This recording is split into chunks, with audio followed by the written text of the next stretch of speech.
ನಾನು ಚಿರು ಕನ್ನಡಿಗ ಅಂತ. ಇವತ್ತಿನ ವಿಡಿಯೋದಲ್ಲಿ ನಾನು ನಿಮಗೆ ಕನ್ನಡದಲ್ಲಿ ಯಾವ ರೀತಿಯಾಗಿ ಟೈಪಿಂಗ್ನ ನೀವು ಮಾಡ್ಬೋದು ಅಂತ ಇವತ್ತಿನ ವಿಡಿಯೋದಲ್ಲಿ ತಿಳಿಸ್ಕೊಡ್ತಾ ಇದ್ದೀನಿ. ಸೊ ಮೊದಲನೇದಾಗಿ ನೀವು ಸೆಟ್ಟಿಂಗ್ಸ್ನ ಓಪನ್ ಮಾಡ್ಕೊಳ್ಳಿ.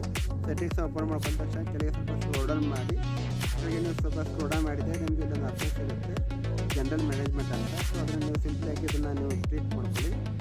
ಸೊ ಕ್ಲಿಕ್ ಮಾಡ್ಕೊಂಡ ತಕ್ಷಣ ನಿಮಗೆ ಈ ರೀತಿಯಾದ ಪೇಜ್ ಓಪನ್ ಆಗುತ್ತೆ. ಓಪನ್ ಆದಾಗ ಸ್ವಲ್ಪ ನೀವು ಈ ಕೆಳಗೆ ನೋಡಿದರೆ ಸ್ಯಾಮ್ಸಂಗ್ ಕೀಬೋರ್ಡ್ ಸೆಟ್ಟಿಂಗ್ಸ್ ಅಂತ ಒಂದು ಆಪ್ಷನ್ ಸಿಗುತ್ತೆ. ಸೊ ಅದನ್ನು ನೀವು ಕ್ಲಿಕ್ ಮಾಡ್ಕೊಳ್ಳಿ. ಕ್ಲಿಕ್ ಮಾಡ್ಕೊಂಡ ತಕ್ಷಣ ನಿಮಗೆ ಈ ರೀತಿಯಾದ ಪೇಜ್ ಓಪನ್ ಆಗುತ್ತೆ. ಓಪನ್ ಆದಾಗ ನಿಮಗೆ ಮೇಲೆ ನೋಡ್ತಾ ಇರ್ಬೋದು ಲ್ಯಾಂಗ್ವೇಜಸ್ ಆ್ಯಂಡ್ ಟೈಪ್ಸ್ ಅಂತ ಆಪ್ಷನ್ ಇರುತ್ತೆ. ಅದನ್ನು ಫಸ್ಟು ಕ್ಲಿಕ್ ಮಾಡಿ. ಕ್ಲಿಕ್ ಮಾಡಿದ ತಕ್ಷಣ ನಿಮಗೆ ಲ್ಯಾಂಗ್ವೇಜ್ ಇನ್ಪುಟ್ ಲ್ಯಾಂಗ್ವೇಜ್ ಅಂತ ಆಪ್ಷನ್ ಸಿಗುತ್ತೆ. ಅದ್ರ ಮೇಲೆ ಕ್ಲಿಕ್ ಮಾಡ್ಕೊಳ್ಳಿ. ಕ್ಲಿಕ್ ಮಾಡ್ಕೊಂಡ ತಕ್ಷಣ ನಿಮಗೆ ಹಲವಾರು ಲ್ಯಾಂಗ್ವೇಜ್ಗಳು ನಿಮಗೆ ವಿಷಯವಾಗುತ್ತೆ. ಇದರಲ್ಲಿ ನೀವು ಕನ್ನಡ ಲ್ಯಾಂಗ್ವೇಜ್ನ ಎನೇಬಲ್ ಮಾಡ್ಕೊಳ್ಳಿ.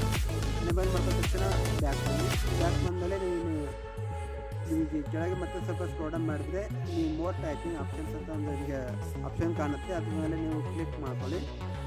ಕ್ಲಿಕ್ ಮಾಡ್ಕೊಂಡ ತಕ್ಷಣ ನಿಮಗೆ ಇಲ್ಲಿ ನೋಡ್ತಾ ಇರ್ಬೋದು 4ನೇ ಆಪ್ಷನ್ನಲ್ಲಿ ಮಲ್ಟಿ ಲ್ಯಾಂಗ್ವೇಜ್ ಟೆಕ್ಸ್ಟ್ ಪ್ರೊಡಕ್ಷನ್ ಅಂತ ಒಂದು ಆಪ್ಷನ್ ಕಾಣುತ್ತೆ. ಸಿಂಪಲಾಗಿ ಅದನ್ನು ನೀವು ಕ್ಲಿಕ್ ಮಾಡ್ಕೊಳ್ಳಿ.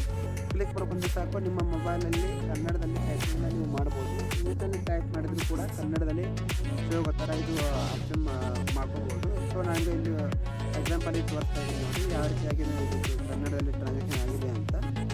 ಸೊ ಇಲ್ಲಿ ನಾನು ಸರ್ಚ್ ಬಾರ್ ಮೇಲೆ ಕ್ಲಿಕ್ ಮಾಡಿದರೆ ಇಲ್ಲಿ ನಾವು ನೋಡಿ ಕನ್ನಡ ಅಂತ ಸರ್ಚ್ ಮಾಡ್ತೀವಿ. ನೋಡ್ತಾ ಇರ್ಬೋದು ನಾನು ಕನ್ನಡ ಅಂತ ಸರ್ಚ್ ಮಾಡಿದ್ರೆ ನಿಮಗೆ ಕೆಳಗೆ ಕನ್ನಡದಲ್ಲಿ ಪ್ರೊಡಕ್ಷನ್ನ ಮಾಡ್ತಾ ಇದ್ದೆ. ಸೊ ಈ ರೀತಿಯಾಗಿ ನೀವು ನಿಮ್ಮ ಮೊಬೈಲಲ್ಲಿ ಯಾವುದೇ ರೀತಿಯಾದ ಆ್ಯಪ್ನ ನೀವು ಡೌನ್ಲೋಡ್ ಮಾಡದೆ ಕನ್ನಡದಲ್ಲಿ ಟೈಪಿಂಗ್ನ ಮಾಡ್ಕೋಬೋದು. ನಿಮಗೆ ಈ ವಿಡಿಯೋ ಇಷ್ಟ ಆಗಿದ್ರೆ ಲೈಕ್ ಮಾಡಿ, ಕಮೆಂಟ್ ಮಾಡಿ, ಶೇರ್ ಮಾಡಿ. ಮತ್ತು ನನ್ನ ಹೊಸ ಚಾನಲ್ಗೆ ಸಬ್ಸ್ಕ್ರೈಬ್ ಮಾಡಿ. ನಿಮಗೆ ಯಾವುದೇ ರೀತಿಯಾದ ವಿಡಿಯೋ ಬೇಕಾದರೆ ನಾನು ನಿಮಗೆ ಆದಷ್ಟು ಈಗ ಪ್ರಯತ್ನ ಪಡ್ತೀನಿ ಸರ್. Thank you.